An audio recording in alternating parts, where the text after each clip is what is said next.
እነዚህ ሰዎች ተጠያቂ ሊሆኑ ይገባል።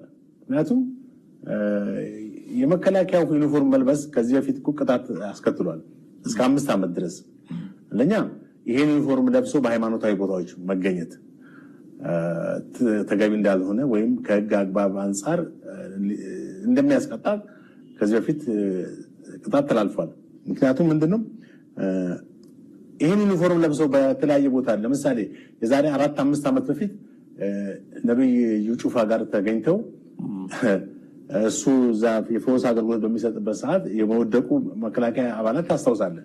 ብዙ መነጋገሪያ ሆኖ ነበር በወቅቱ እና ዩኒፎርም መሄዳቸው ምንም ኖርማል ነው፣ መብታቸው ነው። አንድ ሰው የፈለገውን እምነት ወይ ሃይማኖት መከተል መብት አለው። ነገር ግን የመከላከያውን ዩኒፎርም ለብሶ በዛ ቦታ ላይ መገኘቱ አንደኛ፣ ሁለተኛ ደግሞ እዛ ቦታ ላይ ሄደው እንደገና ያው ተዘርረው ነው የታዩት እንግዲህ እና ከሀገር ክብር ጋር ከመከላከያው ክብር ጋር ተያይዞ ነው የተገለጸው። ምክንያቱም መከላከያው እንግዲህ ህይወቱንና አጠቃላይ ማንነቱን መስዋዕት ለማድረግ የተቀበለው ኃላፊነትን የሚያሳይ ዩኒፎርም ነው እነዚህ ሰዎች ለብሰው በዩጩፋ ላይ በዛን ጊዜ ታዩት። አሁንም በተመሳሳይ እነዚህ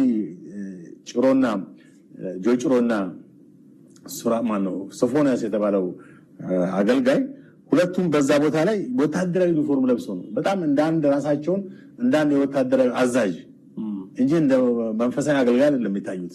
ይሄ በጣም ትልቅ ጥያቄ የሚያስነሳ ነው። አንደኛ ከመንፈሳዊ ሁኔታ ማፈንገጥን የምትመለከተው በጣም ያልተለመደ ሁኔታ ነው የምትመለከተው። ምክንያቱም እንደሚታወቀው በየትኛውም ቦታ ላይ አገልጋይ ወይም ወንጌል በሚያገለግሉበት ሰዓት የሚለብሱት ልብስ የታወቀ ነው።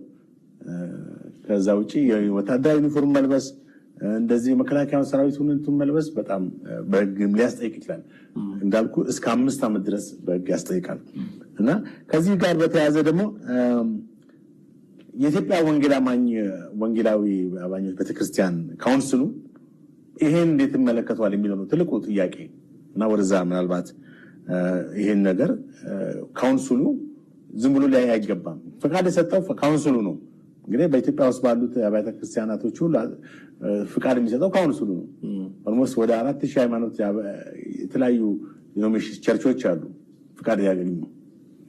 ለነዚህ ሁሉ የበላይ ማን ነው? ካውንስሉ ነው።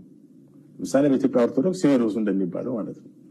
ካውንስሉ እንዴት ነው የሚያየው ይሄን ነገር? ከዚህ በፊት እንግዲህ ካውንስሉ እንደዚህ ከእምነት ከመጽሐፍ ቅዱስ አስተምሮት ያፈነገጡ በማፈንገጥ የተለያዩ ልምምዶችን የሚያካሂዱ ምንም መጽሐፍ ቅዱሳዊ ያልሆኑ ነገሮችን የሚሉ አገልጋዮች ላይ እርምጃ ወስዷል።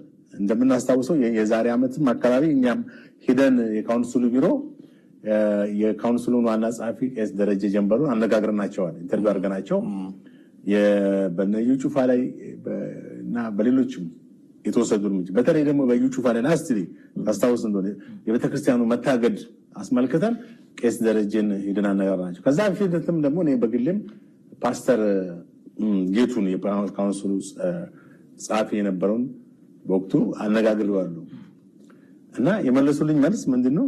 ያው ከቤተክርስቲያን ወይም ከእምነቱ ውጪ ከሃይማኖቱ ውጪ ወይም ከመጽሐፍ ቅዱሳዊ አጠቃላይ መሰረታዊ አስተምሮ ውጪ የሚያስተምሩ መሆናቸውን በተደጋጋሚ ተመክረው ተዘክረው ሊመለሱ ባለመቻላቸው የተወሰደባቸው እርምጃ እንደሆኑ ጠቅሷል።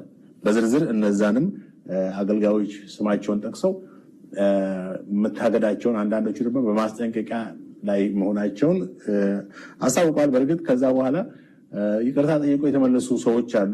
አገልጋዮች ወይም ፓስተሮች፣ ወንጌላውያን ወይም ነቢያት፣ ሐዋርያት ያው እና የተመለሱ አሉ ይቅርታ ጠይቀው።